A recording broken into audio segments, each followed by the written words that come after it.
Hi guys, welcome to my TV guide, all about what I'm watching. And look at me sliding in on the last day. Well, it's midnight right now. So it's the 22nd, which means that Sleepy Hollow's premiering tonight.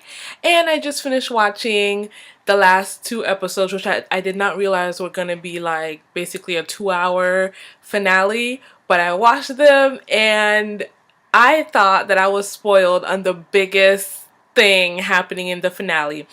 Bad Blood. So I watched the episode 12, which was The Indispensable Man, and episode 13, which is Bad Blood. And I thought I was spoiled. I thought I was all spoiled, which, was expected because the show went off a month ago, and so things came across my Tumblr. So Abby goes to purgatory. I thought that was the biggest thing. No, it wasn't. Ichabod and Abby got played. They got played. I got played. I was not expecting it. When Henry betrayed them, I was like, oh, Henry turned, he's a turncoat, but no, there was more to that. Henry was Jeremy. I was not expecting that at all. He basically became twisted because, like I said a couple episodes ago, like they showed us, he went through a lot. His mother got, trapped through no fault of her own. She made a decision because she was in love and, they decided to punish her for it. Ichabod got killed through no fault of his own. And so he was left all alone. He got beaten. He was abused and all that stuff. And it basically twisted his mind. And who saved him? Moloch. Moloch saved him and he regards the dude as a father. But he's been putting in work this whole time. He's the one. He contracted Katrina on the other side. Well, first of all, after he got, his heart was stopped by the four who speak as one, the Sisterhood of the Radiant Heart or whatever. 2 centuries went by, like he said, and then Moloch came and saved him. For a price, of course, because Moloch doesn't do anything out of the goodness of his heart. He saved him for a price. And so basically, Jeremy was sold on Moloch's purpose, and he got an upgrade, just like Abraham did. And he's war. He's the horseman of war. War is coming and all that stuff. And so it was just a lot. A lot happened. It was a good episode. So it was a good episode, but I was confused about something. But let me go back to the Indispensable Man. That one was basically all set up. All set up. I mean, they were looking for the map. There was a secondary story with Irving. Basically a follow-up from what happened with the possession storyline in my favorite episode, The Vessel. So there was a follow-up to that where so he was brought in for questioning by his supervisor or whatever because 2 people died. The officer that Incetive killed while possessing Luke and the priest. So he was brought in for questioning, like, how did these 2 people die? What's up? Who was threatening your daughter, basically? And of course, Irving can't say anything. He did say evil, and when the man was like, "Did you do evil?" Irving wasn't like, "Never mind." He said, "Yeah, evil," because he knows that man is not gonna readily believe him. So he was being questioned, and then they brought in Macy. They brought Macy in for questioning. Well, not even for questioning, to get her DNA. Because somebody killed him. They found DNA on his neck. So, because, from the choking or the neck snapping. So they found DNA. So now they're taking everyone's DNA. And we know that Macy, her body, is the one that, snapped the neck. And so at the end of all that, Irving went and turned himself in because he's not gonna let his little girl go down for this because it wasn't her fault. She was possessed. So I mean, we didn't really get a follow-up in terms of Macy and Cynthia and what they remember and, how do they feel about what happened. We didn't really get that, and I wonder if we will because, I mean, I would like to. I would like to hear it. So Irving went down for that. So that was a secondary plot of the episode. The main plot, Ichabod figured out the message and Washington's Bible. So they said, last time I said December 4th, December 8th. No, Washington died on December 14th. And he wrote that message on December 18th. How? The dude was resurrected. Like Lazarus. Some magical hoo-ha was done. And he was resurrected. And from that resurrection, which was actually pretty smart, he was able to go between the world of the living and the dead, and basically, go over to purgatory, see what's up, come back to the world of the living, and, write some messages for Ichabod. Smart. So he did that. Ichabod read the message, and he got the message, and with the message, actually, no. They figured out that there's a map that leads to purgatory, that leads Washington Druid. So now it's like, where's the map? Okay, so Washington was a Mason. Masons basically take their secrets to the grave. What does that mean? That means that the map is with Washington. Now there are a bunch of graves, a bunch of reports, I guess I would say, about where Washington is buried exactly, and they figured out that Washington would want to be buried close to Sleepy Hollow. It's like the Hellmouth. So where is he? So they go ahead and find him. Now in this episode, there was a couple of cute things. No, so we finally get to see Abby's house, or part of it. We see her kitchen and such. So she walks in and is leaving a message for Ichabod, and she ends it by saying, "I am respectfully Lieutenant Abby Mills," or Lieutenant Mills. It was so cute. I'm like, oh, she's using, his language, basically speaking his language, speaking what he knows. That's so super cute, because up to this point, it's been about him learning her language, the modern English. And so, she gave him one, was like, "I am most respectfully Lieutenant Mills." It was cute. And then Ichabod was trying to text, sending all types of crazy stuff. I guess autocorrect was getting him, I guess. But finally he wrote, bad reception on the phone. And Abby was like laughing at him. It was so cute. And so then here comes Andy, who is like, Moloch is after this map he's after the Bible because of the map, because of what Abby and Ichabod could possibly do with the map. So in this episode, Abby, something was weighing heavily on her, and that something was the warning that Ichabod got at the end of the vessel. It was, I believe, where, Moloch told Ichabod that he was going to deliver Abby to him. And so rightfully, Abby was worried. Like, she didn't want to be too worried, because that would mean she's questioning Ichabod's trust. But at the same time, that's her life.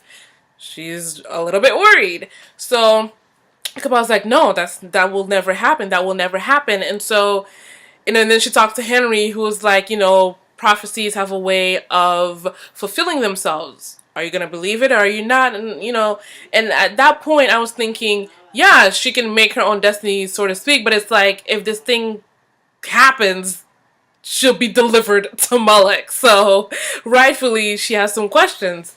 And so Ichabod promises that, he's not going to do it and all that stuff. And I'm at this point, I feel like I'm about to mix the episodes up. But so they figure out where Washington's grave is. Before they went to find it, I believe, Abby said to Ichabod, what she's worried about is if this comes, the world or saving Katrina, because she's like, I want to save Katrina too. But, Andy had told her, Moloch wants the map, destroy it. And so she told Ichabod that, and I think Ichabod asked, like, are we really going to take Andy's word or something like that? I might be making that up. But basically, Abby posed Ichabod's, she posed some real questions, some heavy questions for him to consider. If it comes down to the world or Katrina, what are you going to choose? Because we all know how much he wants Katrina back, but what are you going to choose? And so they find Washington's grave. Now, while this was going on, Abby went running back to Moloch and was like, I want to serve you. I believe in your cause. Give me power. I want to be a weapon. Make me a weapon. And so here comes all these little bugs, and he gets cocooned and goes through a metamorphosis, upgrade, and he becomes this ugly looking monster. In this episode, Andy was basically a big old bag of, you tried. Not even. It's like more like you wanted. He wanted to do something, but he didn't do anything. He went through this entire transformation, and for what? He didn't do anything. So Team Witness find the grave. Ichabod opens it. They go down. It's this huge room, and they get the map. And I feel like that would be so cool. Not that I'm like a history buff or whatever, but I'm thinking about Abby, and at that time I was thinking about Henry too, because I thought he was normal. But like getting to see Washington's like actual body, that would be cool. So they find the map, after avoiding some booby traps, and they get it. And so then Mullock sends some of his soldiers, and Abby shoots them. Henry, he touches one of them, and they go down on stuff and all that stuff. And so then Andy comes, and he starts choking Abby, and Abby tries to appeal to him because he was like, I love you, Abby. I'm the only person who really cares about you, which sounds abusive. And, but Abby reminds him of that when he starts choking her. And so the real Andy breaks through, and he asks her to please put him out of his misery. So basically Andy's back and forth, because at one point he wants to serve Malik, but now he's like, put me out of my misery. So Abby gets something, and she she stabs him through the forehead, but did that take him down for a little bit. So they go into the inner chamber and they get the map. Then Andy starts waking up, and so Abby's like, she asked Ichabod if he really believes that the chamber, is really booby trapped, and he said yes. And so she shot it, and so Andy got crushed by a whole bunch of rocks. So they have the map to Purgatory, and the thing about the map is that it has a whole bunch of lines, and on one of them, and so I think Sleepy Hollow is on one of those lines. It's like a magical thing, basically. So they find the spot, X marks the spot, and they say the words. Oh, before they say the words, Henry gives them some advice, which I would love if we didn't get that reveal later on, which is just like, keep each other in your hearts, that stuff. You guys gave me hope. It was just really beautiful. Basically telling them that remember how important you guys are to each other. Like the concept, like the words are beautiful, but the fact that it came from Henry and knowing what he is and knowing that he's not on their side at all kind of takes away from it. We'll hear good things about them being witnesses later on. But this one, like, I'm chucking it away because it came from Henry, frankly. So they say the magic words. Now, before this happened, Jenny and Abby shared a little moment, which was sweet and very nice. Abby took her aside. I mean, Jenny took Abby aside and was like, "Are you really gonna do this? Did you not hear that Ichabod might deliver you to Mullock, and you still want to do this? I don't want to lose you again. Because remember, we had this dollhouse, and whenever Dad would start drinking and Mom would be speaking to the silverware, you would take me upstairs, we'd go upstairs and we'd play with the dollhouse that Dad found in a dumpster, and you'd be like, pretend this is our home, we're safe here, nothing can happen to us." And so it was just Jenny letting her sister know that she doesn't want to lose her, and Abby was saying that it's important to her to face Mullock. After all this time, it's important for her to face Mullock because she's tired of running from this dude. So they hug. It was beautiful. And so now they say the magic words. Meanwhile, Jenny is at the compound room artifact thingy, and she's doing a lot of research because Corbin has spoken to Reverend Knapp, who we saw, I think, in the first episode, got his head chopped off. I think he was the one who was in charge of the Horseman's head. And so yeah, this whole thing started, they went to him, and then that's how they got onto finding Washington's body. And so they say the magic words, and they go into Purgatory. Before they went to Purgatory, Henry had told them that do not eat or drink anything they offered because Purgatory has a lot of temptations, and if you do that, you'll be trapped. If you partake in anything that's in Purgatory, you'll be trapped. And so Abby gets there, and she's tempted. Ichabod gets there, and he's tempted. And of course, I feel like Abby's temptations were... her temptation was better than Ichabod. And let me use this opportunity to talk about the fact that New York Times article that said that Abby is a psychic to Ichabod, please come correct, because you're all wrong right now, person who wrote the article. What did Abby say at the beginning of The Indispensable Man? Witness 1, paging witness 2. What else do you need? Witness 1, paging witness 2. Exactly. She's witness 1. Okay, she's better developed than he is. And like I said, Ichabod got some good things with this Jeremy thing, but I feel like Abby is a richer character than he is. So what are you talking about? yes, they're co-leads, but don't make, like I said back when Ichabod raised his voice at her, if you're gonna insult Abby, I'm gonna come to you with how much better she is than Ichabod. And I will go on and on and on. So anyways, witness one, her temptation was better than Ichabod's, because I mean, in the sense that I feel like hers was richer. She saw Corbin, she saw Andy. They were all joking with her. Hey, because she had a bruise on her cranium, and they were like, you got it from Quantico, because remember she wanted to transfer to Quantico at the beginning of the series. So you got it from training and stuff, and we furloughed you from Quantico so you could rest. Until they were joking and stuff, and she hugged Corbin and said, I miss you. And there was Andy being her friend, and they offered her pie. And we heard Corbin say something, the same thing we heard him say in the first episode, which is that, you have about 5 minutes until the ice cream meets the crust of the pie, and then you'll have soup. And so Abby goes to eat, and she has a flashback to when she told Ichabod that, I never thought I'd say this, but I want to go back to how things were before. Basically, before she had confirmation that she wasn't, what she went through years before wasn't her being crazy or anything like that. She wanted to go back to that. And so she doesn't eat. And that's when the mirage falls apart.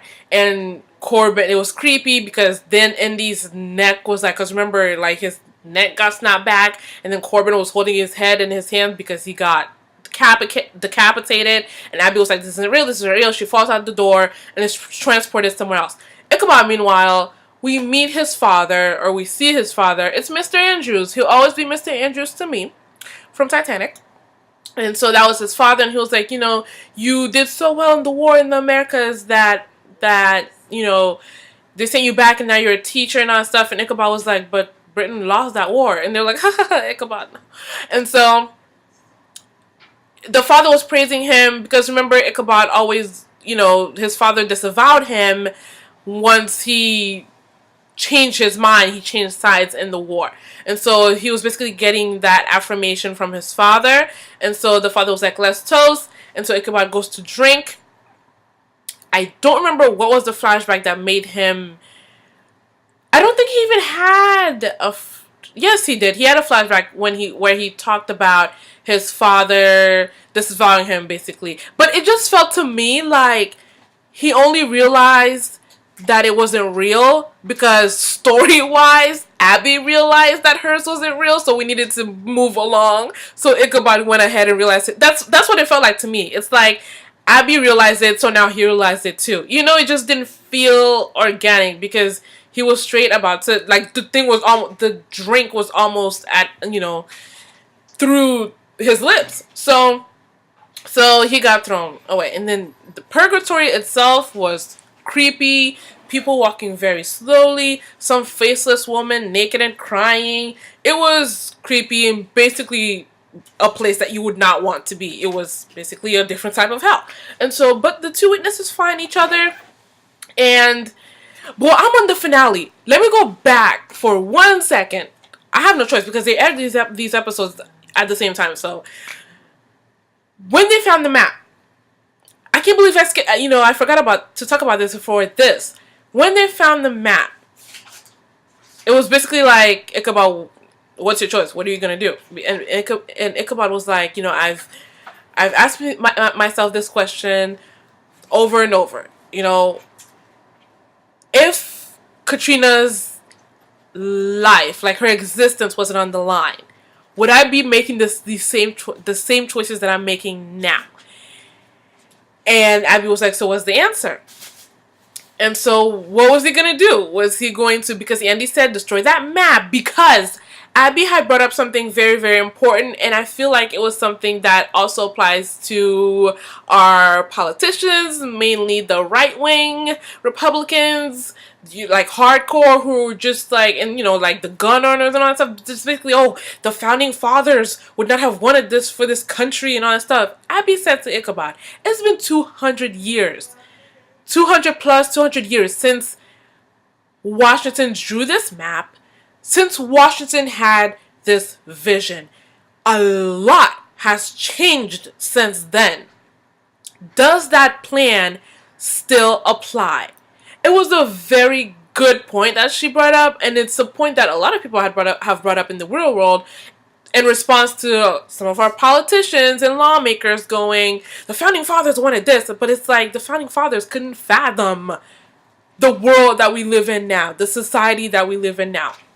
So it was a good, she was asking some good questions and bringing up some good points. And so when they got the map, Ichabod said, if Katrina was not a factor, and nobody laughed about Katrina not being a factor. If Katrina was not a factor,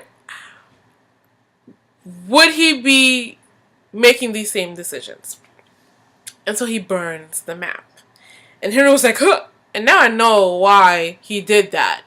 Because from what he saw, his plan was not, going, it wasn't coming to fruition. So Ichabod burns the map. And he says the sweetest thing to Abby. Because remember I said that at this point, I felt like Abby would be quicker to say that her and Ichabod are friends. And he, quicker than he would be. And he said that basically he doesn't want to lose her trust. He doesn't want to give her any reason to question his loyalty to her.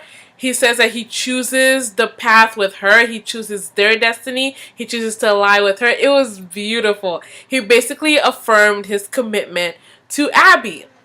And he said, because there's an inkling of a doubt in her mind, he burns it and he chooses her.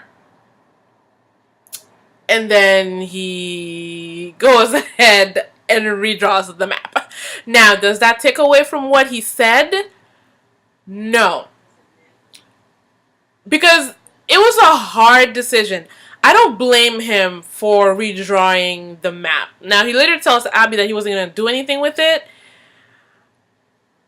I think it's for me it's pointless.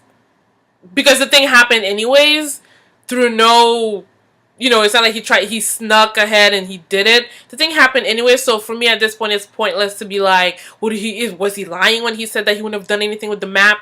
But I understood him redrawing it, because that is his wife. That is a part of his world. That's his heart still for the moment.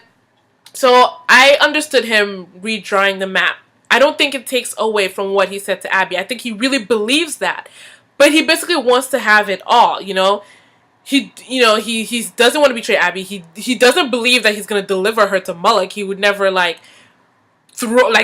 throw her under the bus. But he doesn't want to let go of the most concrete lead he's had, the closest he's come to getting Katrina back. So he redrew the map, and for that, I don't have a problem with him for doing that. So I think that's it from the Indispensable Man. So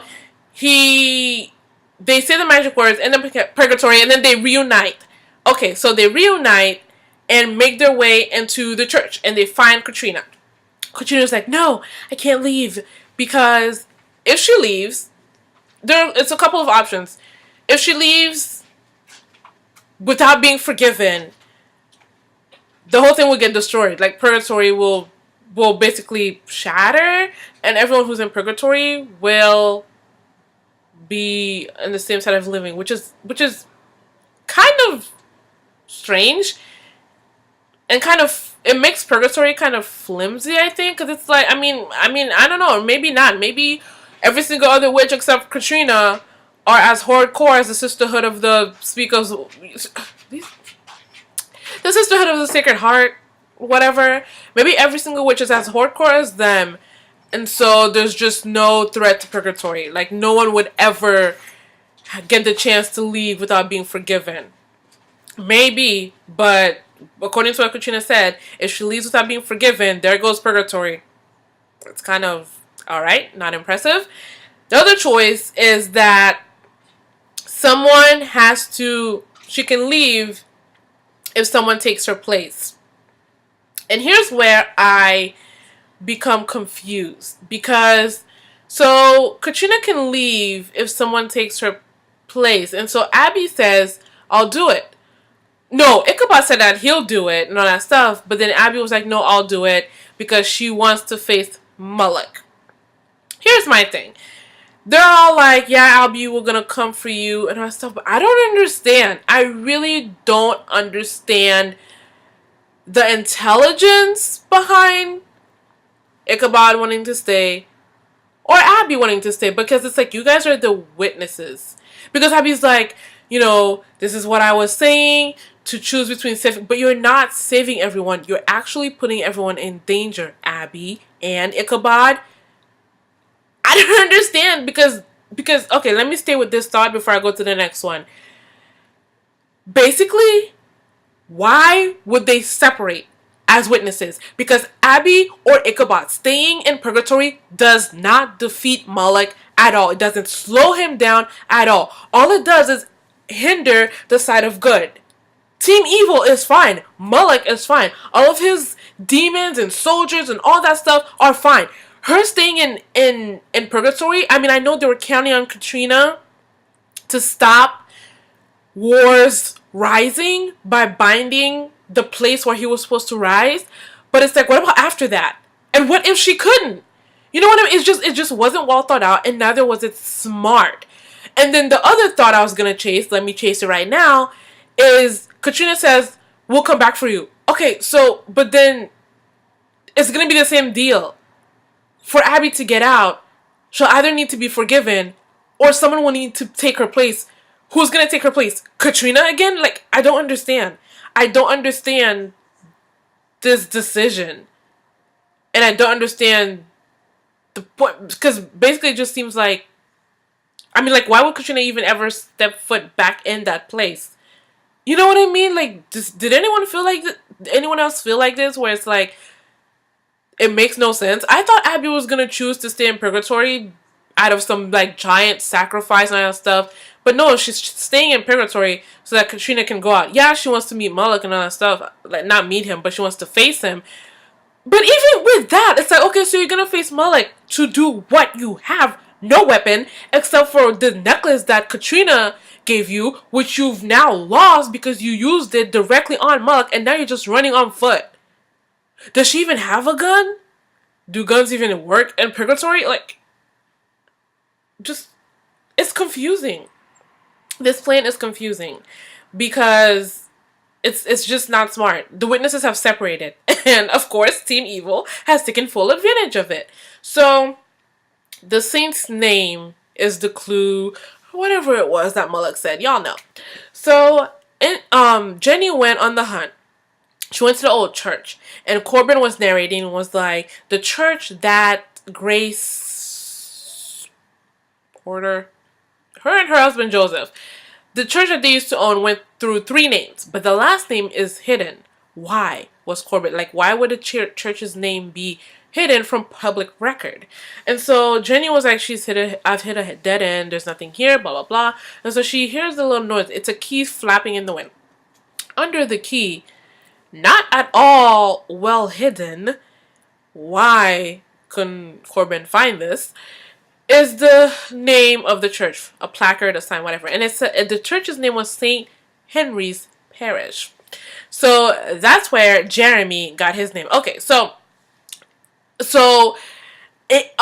Jenny's on her way back. She's driving. She's on the phone. She's calling Abby. She's like, please be all right. Don't trust. Gunshot. And it's death. Come to stop her so that she doesn't reveal Jeremy's identity, basically. And Jenny's car flips and she gets into a horrible accident. She's hanging upside down in the car. This woman better be alive when the show premieres tomorrow. The episode better not end with me not seeing her. Like, don't kill Jenny. Please and thank you. Don't even pretend you're gonna kill her, because I will not be able to handle it. So that's how Jenny ends the series, the season. And so the horseman gallops away. So Ichabod and Katrina say the magic words. Ichabod looks at Abby, and then they are through the looking glass. And so they go, Katrina finds a place she's supposed to bite in. She's like, my magic has, I haven't used my magic in centuries, so all that stuff. I'm not used to using it on this side. And so she's like, but then there's nothing here. I don't feel anything.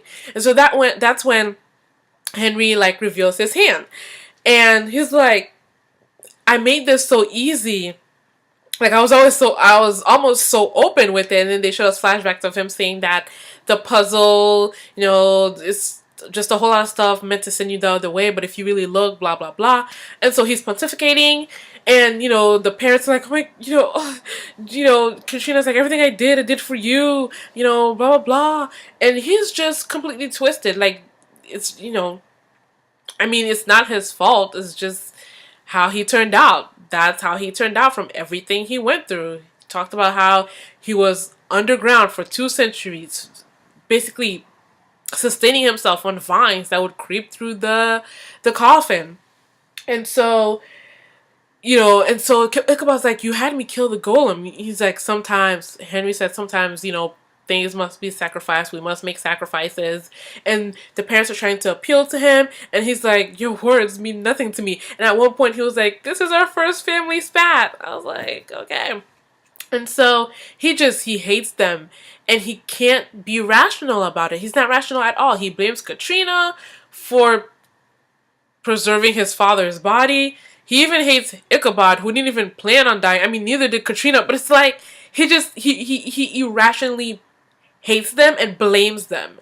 And so he breaks the seal, which will make him turn into the horseman, basically, like, make him transform. And so here comes death. Abraham. He gets his prize. He gets Katrina. The woman hasn't even been out of purgatory for 10 minutes. She's been taken, but literally thrown on a horse as a prize. And then Henry, Ichabod, he throws him down into the same coffin that he was in and buries him alive. And he used their own emotions against them. He exploited their feelings. He said it himself. He said that Abby's desire and her desperation to have her pain matter, he used that against her. Ichabod's hope of reuniting with Katrina, he used that against him. He used Katrina. He used all of them. And it was a good reveal. It was a good plot twist. And it was a good finale. Oh, yes. So Abby, while she was in there, she, like I said, she confronted Moloch. He was like, finally you're mine and all that stuff. She's like, bump you. And she put the necklace on him and she ran off. She went to the house, the little doll house. That's where she ended up. And she meets her younger self. And at first I couldn't tell which was Abby, which was supposed to be Abby, which was supposed to be Jenny, but the one who was Abby was the one who was talking. And so she says that Moloch erased the memory of what happened that day. And what they saw was, what she and Jenny saw was Moloch waking Jeremy. Moloch waking Jeremy from his grave, freeing him from his grave, but she wasn't strong enough to do anything. So Moloch was able to accost her, and erase her memory of what she saw. Same with Jenny. And so that's how they ended up blacking out from, blocking out what they saw. And so the first place that Jeremy ended up going to was the church where his mother had given him away, St. Henry's Parish, and that's where he took that name. And that's the episode. I mean, the Invincible Man did what it was supposed to do. It set up bad blood, and damn was there some bad blood. So it was great. I mean, ended on a high note, and I hope it starts with a bang later on. It's 1 a.m. I need to go to sleep. So I hope it starts with a bang. I hope season 2 is great. I don't remember what the premiere episode is called. Oh, I think it's like War, or This Is War. Something like that. So I'm excited. I'm all cut up. I did it. Mission accomplished. Now I just need to upload this and we'll be good. And then tomorrow when I come home from work, I will sit my butt down and watch the premiere. So it was awesome. Loved it. Loved everything about it. And I'm just waiting to see how they're going to get out of this one. I mean, Ichabod's going to... I mean, everyone's in a bad spot. They're all separated. Abby's in purgatory. She can't get out. Ichabod's underground. And Crane's in prison. I mean, not Crane. Irving's in prison. Or being taken to prison. And Jenny is in a car accident. They have no one else. Who knows where Luke is? Andy's dead. Like, there's no... And then Henry, of course, is working for Moloch. So, I wonder who is going to make it out first. to then go ahead and save this one and save that one and basically bring everyone back together. I wonder who it's going to be. So that's it from me. I will see you guys for season 2, episode 1 later on today. And that's it. Bye.